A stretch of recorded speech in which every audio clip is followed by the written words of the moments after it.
بسم اللہ الرحمن الرحیم نحمده ونصلی علی رسولہ الکریم اما بعد۔ سورہ توبہ مدنی سورت ہے۔ یہ سورت بغیر بسم اللہ کے شروع ہوتی ہے۔ اس سورت کے آغاز میں بسم اللہ کیوں نہیں لکھی جاتی؟ مفسرین نے بیان فرمایا کہ اللہ کے رسول صلی اللہ علیہ وسلم پر جب قرآن مجید کی کوئی سورت کوئی آیت نازل ہوتی تو صحابہ کرام رضوان اللہ تعالی علیہ مجمعین کو کہتے اس کو لکھنے کے واسطے، اور صحابہ اس کو لکھ لیا کرتے تھے، اور سورت کے آغاز سے پہلے حضور اکرم صلی اللہ علیہ وسلم بسم اللہ لکھا دیا کرتے تھے۔ حضرت عثمان غنی رضی اللہ تعالی عنہ کے زمانے خلافت میں جب قرآن مجید کو جمع کیا گیا تو اس وقت صحابہ کرام میں یہ اعلان کیا گیا کہ جن کے پاس بھی قرآن مجید کا کوئی حصہ ہے وہ لے کر آئیں، اور ہر قرآن مجید کی آیت پر 2 گواہ ہونے چاہیے جو اس بات کی گواہی دیں کہ یہ قرآن مجید کی آیت ہے اور اللہ کے رسول صلی اللہ علیہ وسلم نے اس کو لکھوایا ہے۔ حضرت زید بن ثابت رضی اللہ تعالی عنہ کو اس کا ذمہ دار مقرر کیا گیا، اور اس طرح پورا قرآن مجید جمع ہو گیا۔ جب قرآن مجید جمع ہوا تو سورہ توبہ سے پہلے دیکھا گیا کہ وہاں پر بسم اللہ لکھی ہوئی نہیں ہے، تو اس وقت صحابہ کرام رضوان اللہ تعالی علیہ مجمعین نے مشورہ کیا، تو یہاں یہ بات طے کی گئی کہ سورہ توبہ کے مضامین کو دیکھا جائے کہ اس میں کون سے مضامین بیان کیے گئے ہیں اور کس سورت سے ملتے جلتے مضامین اس کے اندر بیان کیے گئے ہیں۔ جب اس کو دیکھا گیا تو سورہ توبہ کے اندر سورہ انفال سے ملتے جلتے مضامین کو بیان کیا گیا ہے کہ سورہ انفال میں بھی مال غنیمت اور غزوہ بدر وغیرہ کے واقعات کو بیان کیا گیا، اور سورہ توبہ میں بھی اللہ رب العزت نے غزوہ تبوک کے واقعے کو تفصیل سے بیان فرمایا ہے۔ اس لیے یہ طے کیا گیا کہ سورہ انفال کے بعد اس سورت کو رکھ دیا جائے کہ اگر یہ کوئی الگ سے سورت ہو تو اس کے بعد ہو، اور بسم اللہ کی جگہ چھوڑ دی گئی، اور بسم اللہ اس وجہ سے نہیں لکھا گیا کہ ہو سکتا ہے یہ سورہ انفال کا ہی حصہ ہو۔ اب مسئلہ یہ ہے کہ اگر کوئی شخص قرآن مجید کی تلاوت کا آغاز کرے اور یہیں سے سورہ توبہ سے ہی پڑھنا شروع کرے تو پھر وہ اعوذ باللہ کے ساتھ بسم اللہ بھی پڑھے گا، اور اگر پیچھے سے تلاوت کرتا ہوا آ رہا ہے تو پھر اس سورت سے پہلے بسم اللہ الرحمن الرحیم کا پڑھنا صحیح نہیں ہے۔ بہت سے لوگ ہیں جو یہ سمجھتے ہیں کہ کسی بھی حال میں بسم اللہ کا پڑھنا صحیح نہیں، یہ غلط ہے۔ اگر یہیں سے آغاز کیا جا رہا ہے تو اعوذ باللہ کے ساتھ بسم اللہ بھی پڑھی جائے گی۔ اور ایک غلط روایت اس سورت کے بارے میں یہ منسوب ہو گئی بعض قرآن مجید کے بازوں میں، جیسے کہ اس قرآن مجید کے سائڈ میں بھی اعوذ باللہ من النار ومن شر الکفار، یعنی ایک اعوذ باللہ جو من گھڑت ہے جو اللہ کے رسول صلی اللہ علیہ وسلم سے اور صحابہ کرام سے ثابت نہیں ہے، وہ لکھی ہوئی ہے، اور بعض لوگوں کا یہ کہنا ہے کہ اس سورت سے پہلے یہ اعوذ باللہ پڑھنی چاہیے، اس کی بھی کوئی حقیقت نہیں ہے۔ اس سورت کا نام سورہ توبہ رکھا گیا۔ توبہ اس وجہ سے رکھا گیا کہ اس سورت کے اندر اللہ رب العزت نے چند صحابہ کرام کے توبہ کی قبولیت کا تذکرہ فرمایا ہے۔ غزوہ تبوک ایک بہت بڑا غزوہ تھا۔ اللہ کے رسول صلی اللہ علیہ وسلم رومیوں سے مقابلے کے واسطے سن 9 ہجری میں مدینۃ المنورہ سے نکلے، اور عام جنگ کا اعلان تھا۔ یہ اعلان تھا کہ کوئی بھی مدینۃ المنورہ میں نہ رکے، ہر ایک کو اس جنگ کے اندر شریک ہونا لازمی ہے۔ تو سارے صحابہ کرام رضوان اللہ تعالی علیہ مجمعین تیار ہو گئے۔ منافقین نے ہمیشہ کی طرح یہاں پر بھی اپنے جھوٹے اعذار پیش کیے۔ 3 سچے پکے مسلمان جو منافق نہیں تھے، سچے پکے مسلمان تھے، وہ بھی بغیر کسی وجہ کے اس جنگ کے اندر شامل نہ ہو سکے، یہاں تک کہ اللہ کے رسول صلی اللہ علیہ وسلم غزوے سے واپس بھی تشریف لے کر آ گئے۔ جب اللہ کے رسول صلی اللہ علیہ وسلم غزوے سے واپس آئے تو منافقوں نے اللہ کے رسول صلی اللہ علیہ وسلم کے پاس پہنچ کر جھوٹے عذر بیان کرنا شروع کیا، اور اللہ کے رسول صلی اللہ علیہ وسلم نے ان کے عذروں کو قبول بھی کر لیا۔ لیکن یہ سچے صحابہ کرام تھے، انہوں نے کوئی عذر نہیں کیا، اور اللہ کے رسول صلی اللہ علیہ وسلم کے پاس جا کر کہہ دیا کہ ہمارے پاس کوئی عذر نہیں تھا، کوئی پریشانی نہیں تھی، بالکل خوشحالی تھی، اس کے باوجود بھی ہم شریک نہیں ہوئے۔ تو اللہ رب العزت کی طرف سے ایک سزا ان کے اوپر نازل ہوئی، اور وہ سزا یہ تھی کہ اللہ کے رسول صلی اللہ علیہ وسلم نے ان 3 صحابہ کرام حضرت کعب ابن مالک، حضرت ہلال ابن امیہ اور حضرت مرارہ ابن ربیع، ان 3 صحابہ کرام سے بات چیت کرنا بند کر دیا اور صحابہ نے بھی ان کا بائیکاٹ کر دیا۔ 50 دنوں تک یہی سلسلہ چلتا رہا۔ اللہ رب العزت نے بیان فرمایا کہ زمین اپنی وسعت کے باوجود ان پر تنگ محسوس ہونے لگی، لیکن چونکہ انہوں نے سچی بات کہی تھی تو ان کا مقام اور مرتبہ اتنا بڑھا کہ اللہ رب العزت نے ان کی معافی کا اعلان قرآن مجید کے اندر بیان فرمایا، اور اللہ کے رسول صلی اللہ علیہ وسلم پر وحی نازل ہوئی تو اللہ کے رسول صلی اللہ علیہ وسلم نے حضرت کعب ابن مالک سے کہا کہ اے کعب، جب سے تم پیدا ہوئے ہو تمہارے اوپر اس دن سے زیادہ خوشی والا دن کوئی تمہارے اوپر نہیں گزرا، کیونکہ قرآن میں ان کا تذکرہ آ گیا ہے۔ اسی طرح اس صورت میں اللہ رب العزت نے منافقین کے مختلف واقعات کو اور کس طرح وہ سازشوں کے اندر ہمیشہ مشغول رہا کرتے تھے اس کو بیان کیا ہے۔ سورہ توبہ میں اللہ رب العزت نے زکوٰۃ نہ دینے والوں کے بارے میں سخت وعید کو بیان فرمایا۔ ارشاد فرمایا والذین یکنزون الذهب والفضة ولا ينفقونها فی سبیل اللہ، اور وہ لوگ جو سونا اور چاندی جمع کر کے رکھ رہے ہیں، خزانہ کر کے رکھ رہے ہیں اور اس کو اللہ کے راستے میں خرچ نہیں کرتے، فبشرہم بعذاب علیم، اے نبی صلی اللہ علیہ وسلم انہیں ایک دردناک عذاب کی خبر دے دیجئے۔ اور یہ دردناک عذاب کب ہوگا؟ یوم یحمى علیہا فی نار جہنم، جس دن جہنم کی آگ میں ان کے سونا چاندی اور ان کے خزانے کو تپایا جائے گا، پگھلایا جائے گا۔ فتقوی بہا جباہہم وجنوبہم وظہورہم، اور پھر اس خزانے کے ذریعے ان کی پیشانی کو، ان کے پہلو کو اور ان کی پیٹھ کو داغا جائے گا، اور یہ کہا جائے گا ھذا ما کنزتم لانفسکم، یہ وہ خزانہ ہے جس کو تم اپنے لیے جمع کر کے رکھ رہے تھے، فذوقوا ما کنتم تکنزون، لہذا تم اپنے خزانے کا مزہ چکھو۔ کہ دنیا کے اندر اگر کوئی مال و دولت جمع کر رہا ہے اور اس کا حق ادا نہیں کر رہا، یعنی حق کیا ہے کہ اس کی زکوٰۃ نہیں نکال رہا ہے، تو بہت سخت وعید اللہ رب العزت نے اس صورت میں بھی اور قرآن مجید میں دوسرے مقامات پر بھی بیان فرمائی ہے۔ اسی صورت میں اللہ رب العزت نے زکوٰۃ کے مصارف کو بھی بیان فرمایا۔ مسلمانوں میں سے بہت سے لوگ وہ ہیں جو مالدار ہونے کے باوجود زکوٰۃ ادا ہی نہیں کرتے، جبکہ مسلمانوں کا ایک طبقہ تو وہ ہے جو زکوٰۃ تو ادا کرتا ہے لیکن زکوٰۃ کو صحیح انداز میں ادا نہیں کرتا، معلوم کر کے مسئلے مسائل معلوم کر کے حساب لگا کر زکوٰۃ ادا نہیں کرتا، بلکہ اندازے سے زکوٰۃ ادا کر دیتا ہے۔ تو وہ طبقہ جو اندازے سے زکوٰۃ ادا کرتا ہے، اگر انہوں نے جتنی زکوٰۃ ادا کی، جتنی ان پر واجب ہوئی تھی اتنی ادا ہو گئی، تب تو اللہ رب العزت انشاءاللہ اسے قبول فرما لیں گے۔ لیکن اگر 1 روپیہ بھی اپنے مال میں باقی رہ گیا، جتنی زکوٰۃ نکلنی تھی اتنی زکوٰۃ نہیں نکلی، تو وہ تھوڑا سا پیسہ ہی پورے مال کی تباہی اور بربادی کا سبب بنے گا۔ زکوٰۃ اسلام کی بنیادوں میں سے ایک اہم بنیاد ہے۔ قرآن مجید میں اللہ رب العزت نے تقریباً 82 مقامات پر جہاں نماز کا حکم دیا ہے، وہیں فوراً بعد زکوٰۃ کا بھی حکم دیا ہے۔ نماز ہر شخص پر، ہر مسلمان پر فرض ہے، لیکن زکوٰۃ کی کچھ شرائط ہے۔ زکوٰۃ ہر ایک پر فرض نہیں ہے۔ زکوٰۃ کا اللہ رب العزت نے ایک نصاب متعین فرمایا ہے کہ جو اس نصاب کا مالک ہوگا اس پر زکوٰۃ فرض ہوگی، اور جو اس نصاب کا مالک نہیں ہوگا اس پر زکوٰۃ فرض نہیں ہوگی۔ اور وہ نصاب کیا ہے کہ جو شخص 52.5 تولہ چاندی کی بقدر مالیت کا مالک ہو تو اس کے اوپر زکوٰۃ فرض ہوتی ہے۔ 52.5 تولہ کا کیا ریٹ ہوتا ہے مارکیٹ سے معلوم کر لیا جائے، وہ تقریباً 20-22 ہزار روپے ہوتے ہیں۔ کہ اگر کسی شخص کے پاس نقد روپیہ پیسہ یا سونا چاندی زیور کی شکل میں یا مال تجارت اس کے پاس اتنی مقدار میں ہے کہ جس کی قیمت 52.5 تولہ چاندی تک پہنچ جاتی ہے، تو اس کے اوپر زکوٰۃ دینا فرض ہے، اور اپنے پورے مال میں سے 2.5% زکوٰۃ ادا کرنا، 2.5% پورے مال کا 40واں حصہ جس کو 2.5% کہا جاتا ہے، اتنی زکوٰۃ نکالنا واجب ہے، یہ فرض ہے۔ اسی طرح اس مال کے اوپر سال بھی گزر جائے، لیکن سال کے گزرنے میں اس بات کو ذہن میں رکھنا چاہیے کہ ہر مال کے اوپر سال کا گزرنا ضروری نہیں ہے۔ ایک مرتبہ جب آدمی صاحب نصاب بن گیا اور اس کے مال پر سال گزر گیا، پھر اس کے بعد اس کے پاس جتنا بھی پیسہ آتا رہے، پورے پیسوں کے اوپر، پوری جائیداد، پورے مال کے اوپر زکوٰۃ کا نکالنا ضروری ہوگا۔ مثال کے طور پر کسی شخص کے اوپر 1 رمضان کو زکوٰۃ فرض ہوتی ہے، اور اس نے جب 1 رمضان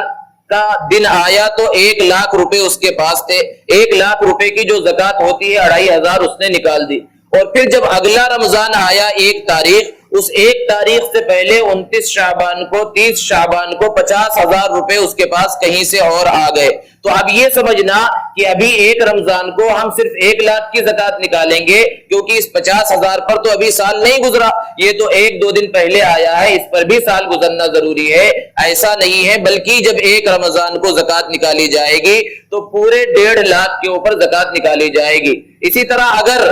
پیسے کم ہو گئے کہ آج رمضان میں جب 1 تاریخ کو زکوٰۃ نکال رہا ہے تو 1,00,000 روپے تھے اور اگلے رمضان میں 85,000 ہیں تو 50,000 پر ہی زکوٰۃ کو نکالا جائے گا۔ اسی طرح زکوٰۃ کے جو اموال ہیں وہ 3 طرح کے ہیں، ایک تو یہ ہے کہ نقد روپیہ پیسہ، وہ جس شکل میں بھی ہو، نوٹوں کی شکل میں ہو، بینک بیلنس کی شکل میں ہو، سکوں کی شکل میں ہو، اس کے اوپر زکوٰۃ واجب ہوتی ہے۔ اور دوسری چیز ہے سونا اور چاندی، وہ جس شکل میں بھی ہو، چاہے عورتوں کے زیورات کی شکل میں ہو یا بسکٹ وغیرہ کی شکل میں ہو۔ بعض لوگوں کو یہ غلط فہمی ہوتی ہے کہ عورتیں جو زیورات استعمال کرتی ہیں چونکہ ان کے استعمال میں ہیں اس کے اوپر زکوٰۃ فرض نہیں، یہ غلط فہمی ہے۔ جو استعمال کے زیورات ہیں ان کے اوپر بھی زکوٰۃ نکالنا ضروری ہے۔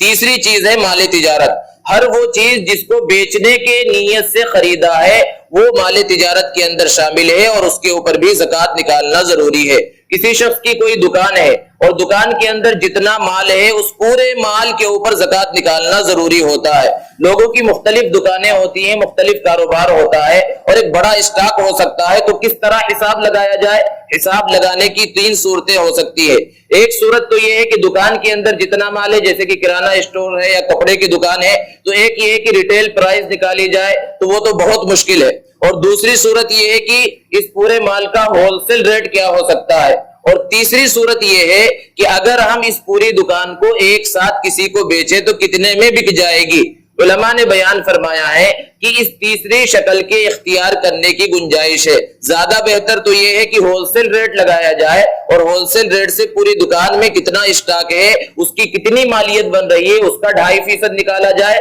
لیکن یہ تیسری شکل یعنی پوری دکان اگر کسی کو بیچ دی جائے تو جب دکان ایک ساتھ بیچی جاتی ہے تو کچھ کم میں بکتی ہے، تو اس کی کتنی مالیت ہوگی اس کا 2.5% نکالا جائے۔ اس تیسری شکل کو اختیار کیا جا سکتا ہے۔ اسی طرح مال تجارت کے اندر پلاٹ وغیرہ ہیں کہ پلاٹ اس نیت سے خریدا ہے، زمین اس نیت سے خریدا کہ مارکیٹ میں جب اس کا ریٹ بڑھے گا تو میں اسے بیچ دوں گا، تو اگر بیچنے کی نیت سے اس نے پلاٹ خریدا ہے تو اس کی مالیت کے اوپر بھی زکوٰۃ نکالنا ضروری ہے۔ اگر رہنے کی نیت سے خریدا اور رہنے کے لیے ایک سے زائد اس کے پاس گھر ہیں، کئی پلاٹ ہیں اور رہنے کا ارادہ ہے، آگے چل کر بنانے کا ارادہ ہے، تو اس کے اوپر زکوٰۃ نہیں ہے۔ ہاں اس کی وجہ سے آمدنی آ رہی ہے، جیسے کہ مختلف گھر ہے اور کرائے پر لگا رکھا ہے اور کرائے پر لگانے سے آمدنی ہو رہی ہے اور وہ آمدنی اس کے پاس محفوظ ہو رہی ہے، تو اس کے اوپر زکوٰۃ ہے۔ اس بات کو بھی ذہن میں رکھنا چاہیے کہ اللہ نے جو زکوٰۃ فرض فرمایا وہ انکم پر، آمدنی کے اوپر زکوٰۃ کو فرض نہیں فرمایا، بلکہ سیونگ کے اوپر، جو اس کے پاس بچ جاتا ہے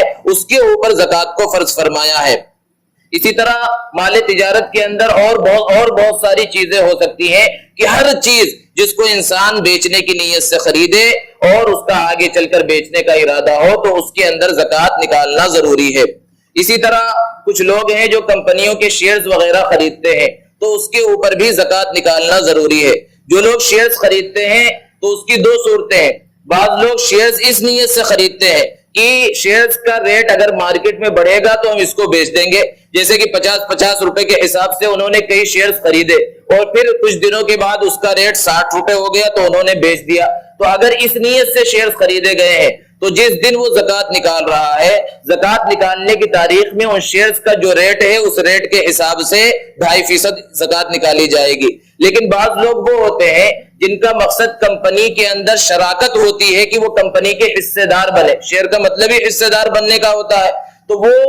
فوراً یعنی مارکیٹ میں ریٹ بڑھ جائے تو اس میں وہ شیئر کو بیچ نہیں دیتے بلکہ کمپنی کے سالانہ منافع میں حصے دار بننا چاہتے ہیں۔ تو اس کا مسئلہ تھوڑا الگ ہے کہ یہ جب زکوٰۃ نکالیں گے تو اپنی کمپنی سے جس کے اندر ان کے شیئرز ہیں اس کمپنی سے تفصیلات نکالیں کہ کمپنی کا کتنا مال قابل زکوٰۃ ہے اور کتنا مال ناقابل زکوٰۃ ہے، یعنی کتنا مال بلڈنگ اور مشنری اور گاڑی وغیرہ کی شکل میں ہے اور کتنا مال سامان کی شکل میں ہے جس کو بیچا جا سکتا ہے، یا خام مال جو تیاری کے مراحل میں ہے۔ تو جو مال تیاری کے مراحل میں ہے، جتنے % تیاری کے مراحل میں یا تیار شدہ مال ہے کمپنی کا، اگر مثال کے طور پر 100% میں سے 40% ان کی بلڈنگ ہے اور مشنری ہے اور گاڑیاں وغیرہ ہیں اور 60% مال ہے، تو اس کا اپنے شیئرز میں سے صرف 60% پر زکوٰۃ نکالنا ہے، پورے مال کے اوپر زکوٰۃ نکالنا نہیں ہے۔ لیکن بہت سی کمپنیاں ایسی ہوتی ہیں کہ اندرونی تفصیلات معلومات کرنا مشکل ہوتا ہے، تو ان کے لیے تو بہتر ہے کہ شیئرز کا جو پورا ریٹ ہے وہ پورا ریٹ لگا کر اس کی زکوٰۃ کو نکالا جائے۔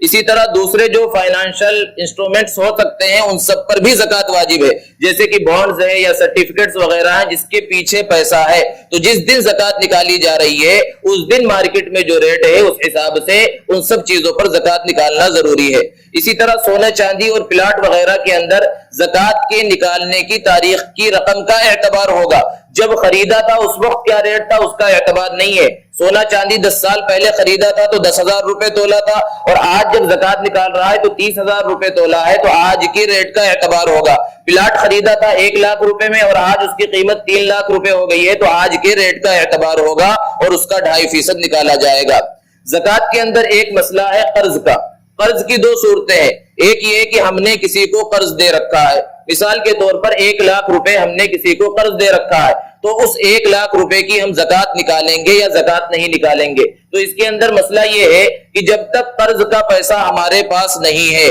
تو اس وقت تک اس کی زکوٰۃ نکالنا واجب نہیں۔ جیسے کہ ہم نے 5 سال کے لیے کسی کو 1 لاکھ روپے دیے، تو ان 5 سالوں میں ہمارے اوپر اس کی زکوٰۃ نکالنا واجب نہیں، لیکن جب وہ 5 سال کے بعد 1 لاکھ روپے ملیں گے تو گزشتہ کے سارے سالوں کی 5 سال کی ایک ساتھ زکوٰۃ نکالنا ضروری ہوگا۔ اس لیے بہتر یہ ہے کہ ہم نے جب کسی کو قرض دے رکھا ہے تو اس قرض کو بھی اپنے مال میں شمار کر کے حساب لگا کر اس کا بھی زکوٰۃ نکالیں، کیونکہ بعد میں ایک ساتھ زکوٰۃ نکالنے میں دشواری محسوس ہو سکتی ہے۔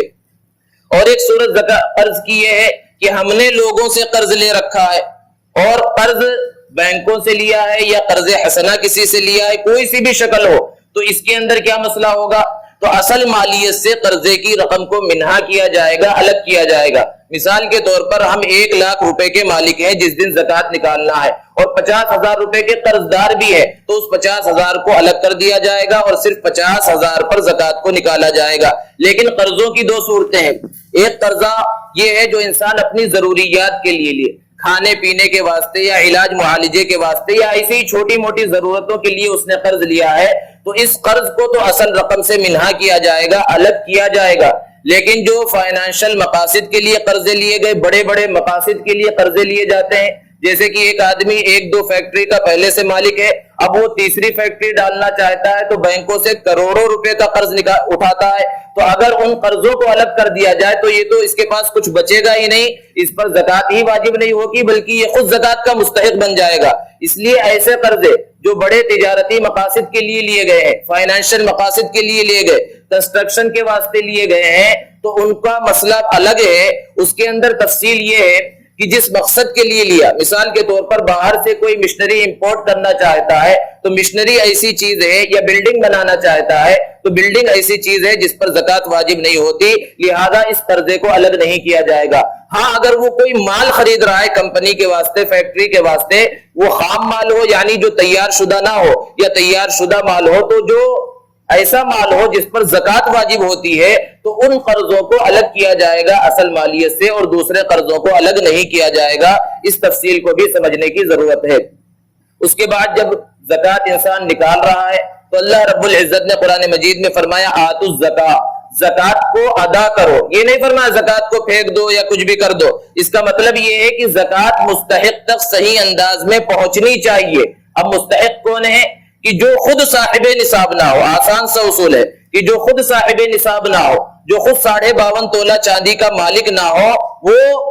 زکوٰۃ کا مستحق ہے۔ اسی طرح اس کے پاس اس کی اصلی ضرورت سے زائد اتنا سامان بھی نہ ہو جو 52.5 تولہ چاندی کے بقدر رقم کو پہنچ جاتا ہو۔ مثال کے طور پر ایک گاڑی سے انسان کا کام چل سکتا ہے، اب اس کے پاس 1 سے زائد گاڑیاں ہیں تو گاڑی پر تو زکوٰۃ واجب نہیں ہوتی، وہ چاہے لاکھوں کی ہو کروڑوں کی ہو، لیکن 1 سے زائد گاڑی ہونے کی وجہ سے اب وہ زکات نہیں لے سکتا کیونکہ ضرورت سے زائد اتنا سامان اس کے پاس ہے جو اس کے 52.5 تولہ چاندی کے بقد یا اس سے زائد رقم کو پہنچ رہا ہے۔ اسی طرح گھر کے اندر قیمتی ڈنر سیٹ وغیرہ رکھے ہوئے ہیں جن کو عام طور پر استعمال نہیں کیا جاتا اور ان کی رقم 52.5 تولہ چاندی کو پہنچ رہی ہے تو ایسا شخص بھی زکات نہیں لے سکتا، وہ مستحقین میں سے نہیں ہے۔